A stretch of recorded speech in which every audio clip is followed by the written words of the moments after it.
नहीं होना है परसों के पेपर में, ठीक है? ध्यान रखना है सब कुछ और धीरे-धीरे याद करोगे तो सब याद आ जाएगा। ऐसा कुछ नहीं है कि आपको आता नहीं है, आपको आता है, बी कॉन्फिडेंट। चलिए, अब आगे देखिए। हाँ, अब देखो धीरे-धीरे ये जो है वो यूट्यूब अपने आप एडजस्ट हो जाता है। देखो, अब दूसरा वाला पॉइंट देखो, आशीष टुक ओवर फर्नीचर एट 38,000। अभी तो बताया कि अगर कोई भी फर्नीचर कोई पार्टनर लेकर जाएगा, कोई भी एसेट कोई पार्टनर लेकर जाएगा, अगर कोई भी एसेट कोई पार्टनर लेके जाएगा तो हम बाय पार्टनर्स कैपिटल अकाउंट लेके उसका नाम लिखेंगे।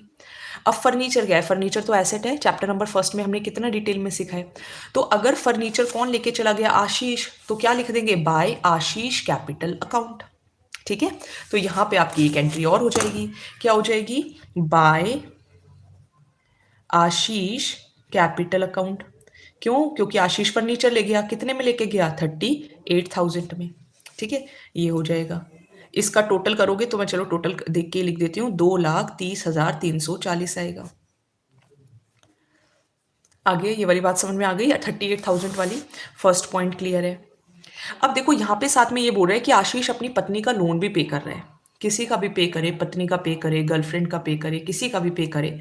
अगर कोई भी लाइबिलिटी कोई पार्टनर पे करता है तो हम लिखते हैं टू पार्टनर्स कैपिटल अकाउंट। अब आशीष अपनी वाइफ का लोन पे कर रहा है तो हम क्या लिख देंगे? To Ashish capital account. ठीक है, तो यहाँ पे आ जाएगा टू आशीष कैपिटल अकाउंट, क्योंकि आशीष अपनी पत्नी का लोन पे कर रहा है, वाइफ का लोन पे कर रहा है। तो वाइफ तो उसकी है ना, ऑर्गेनाइजेशन की थोड़ी है ना। तो वाइफ का लोन पे कर रहे हैं तो हम लिखेंगे to Ashish capital account. Wife का लोन कितना है? 9,000 है, तो वाइफ का लोन कितना ले लिया उसने? 9,000 रुपीज।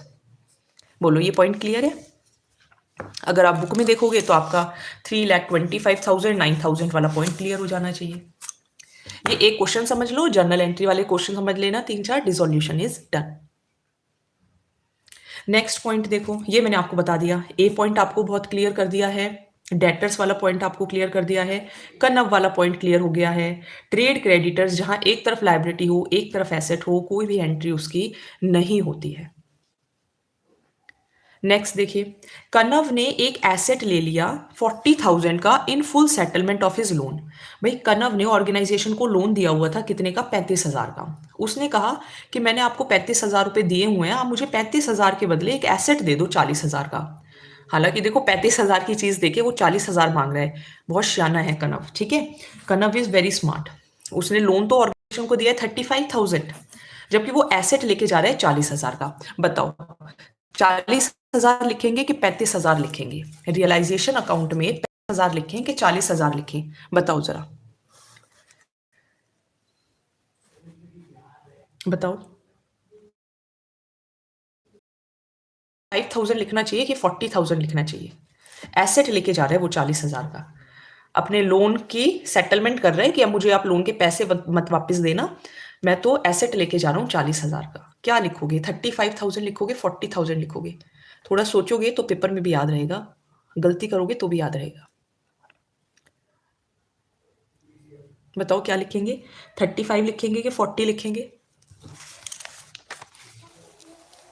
देखो हमने यहां पर एक चीज सीखी है कि जब भी हमारे पास कोई भी एसेट अगर कोई पार्टनर लेकर जाता है तो हम लिखते हैं बाय पार्टनर्स कैपिटल अकाउंट, ये लिखते हैं हम।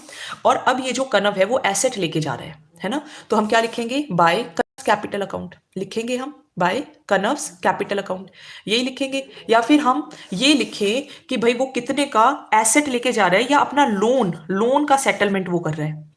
तो अगर हम एसेट लिख देंगे, अगर हम ये लिख देंगे बाय कनव्स कैपिटल अकाउंट, फिर तो हमें 40,000 ही लिखना पड़ेगा। लेकिन ये बात ध्यान रखिएगा कि अगर कोई भी, इसको मैं टिक ही कर देती हूँ, अगर कोई भी पार्टनर लोन के बदले एसेट लेके जाता है तो हम बाय पार्टनर्स कैपिटल अकाउंट नहीं लिखते, उसके लोन का नाम लिखते हैं। ठीक है, तो हम क्या लिखेंगे? By canvas loan account.